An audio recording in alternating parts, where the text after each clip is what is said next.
Hi, this is Katie Shanahan, and I'm making my video for my final for my online 4200 class. So my audience is going to be an introduction to a theories course. So this is going to be for like high schoolers or like seniors who are looking to go into education as their major. So I am doing Jean Piaget, and some background info on him is that he lived from 1896 to 1980. He was born in Switzerland. He had a very emotional mother and a dad who was really into research. So being kind of distant from his mom, he ended up being a lot closer with his dad, which is what put him into research initially. Then, by the age of 21, Piaget already had his doctorate in natural sciences. It wasn't until the 1920s, though, that he decided to get into things with children, research on children, the development of the brain of a child. So Piaget soon realized that he was really interested in children's answers to questions, but especially their wrong answers. So that was his main focus. He really liked to study their mistakes and why they said the things they did, their wrong answers. So through the years, Piaget focused his study on child development, and this is where he created the developmental stages of cognitive development.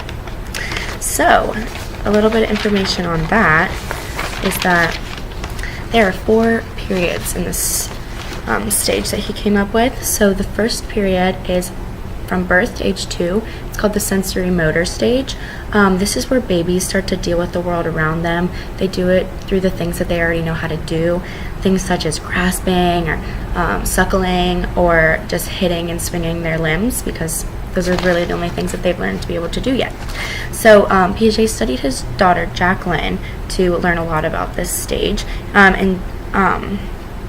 so she picked up and learned a lot of things from just viewing others, so through her models, so from things she would see mom do or people around her. Those are really the things that she picked up on. So a lot of what you're going to see with a child from birth to age 2 is a lot of just mimicking, seeing things that they see from their models and then repeating them and doing them from themselves. So stage 2 is from age 2 to age 7, and this is called our pre-operational stage. This is where the children learn to think, but most of their thinking is really illogical. You're not going to have a lot of in-depth thinking. A lot of problem solving is going to be hard for them still.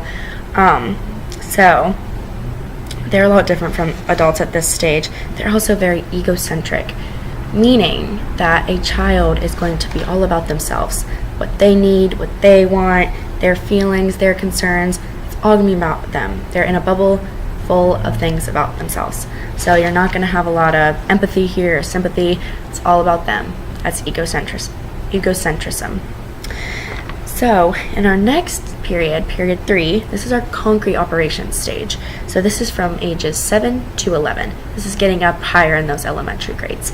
So this is where a lot of moral judgment comes in. So moral judgment in period 2 for the 2 to 7-year-olds, they're going to follow rules. You give them a game, you tell them the rules, they're going to follow it. They're going to think that those are indefinite rules that cannot be broken, and that is how the game is played. But when you get into this concrete stage with those 7 to 11-year-olds, they're going to start playing with that a little bit. So meaning they're going to start to try to change the rules, make their own rules. So this is something Piaget said, that children from 7 to 11, they're going to start pushing those boundaries a little bit, testing those rules, testing the limits, seeing if they can change those. Their moral judgment is a lot different from period 2, from the 2 to 7-year-olds. So you take a kindergartner and a 3rd grader, their moral judgment is going to be a lot different. That's the main difference between the 2 stages, is their moral judgment. So, but children in this period 3, they're really good at looking at past situations and being able to apply it to new situations. So they're good. They have that thinking. They're starting to think more systematically, but they're not able to take a brand new situation and think of it systematically. They're going to look at something and try to compare it to a past thing that's happened to them, so that they can kind of go through what they did before and use that to get through the new situation that they're dealing with. So our next stage is period 4, and this is the formal operations stage. So this is 11 to adulthood. So this is a wide range of ages here. So at the beginning, systematic thinking is now taking place. The children can think systematically, they can take a new situation, they can think through it, and they can use those problem-solving skills to get through that. Abstract thinking is now beginning to be a really big part of their life. You know, around 11, as you get older, it starts to get a lot thicker. They can start to do it a lot more, and obviously into adulthood, that's something that we get is abstract thinking. So they are able to understand, and their hypothetical thinking is emerging, or it's already emerged, and it's just going to keep getting stronger as they get into adulthood. So this is really prevalent in an early childhood education classroom. Through a teacher just having the pure understanding of the developmental levels. I was personally in a kindergarten classroom this past semester, and so I dealt with 5 to 6 year olds 2 days a week, and I noticed a lot of these things from Piaget's second stage, that there is just a lot of students being super egocentric. So one way to do this in an early childhood education classroom is to bring Piaget in by doing small groups.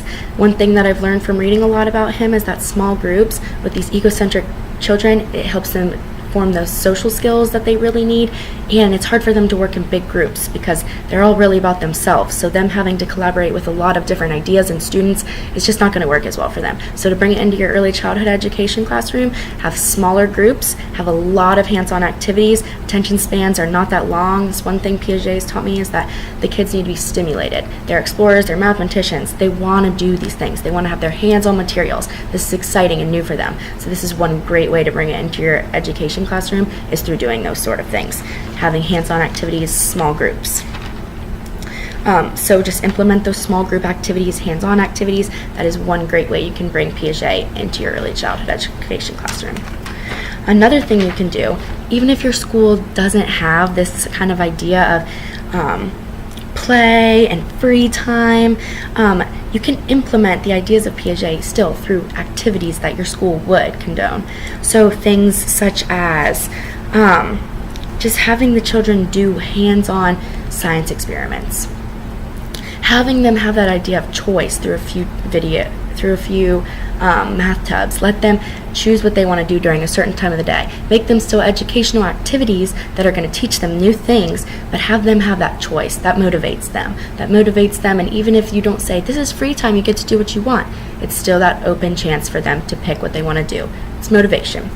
So this can be done through centers, allowing them to choose where they sit to silent read, what books they choose to silent read, letting them have that option, that control. So all of these things are ways to get children to develop their brains, and it still gets them those same experiences that they would get while having that free time. That free time is important, but if your school doesn't condone it, you don't want to test those limits. You want to make them happy and still have your children learn and have them have those opportunities.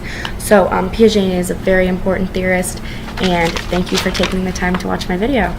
These are some websites you can go to that can help you learn a little more about Piaget. And this is the book that I used for all of my information. Thank you.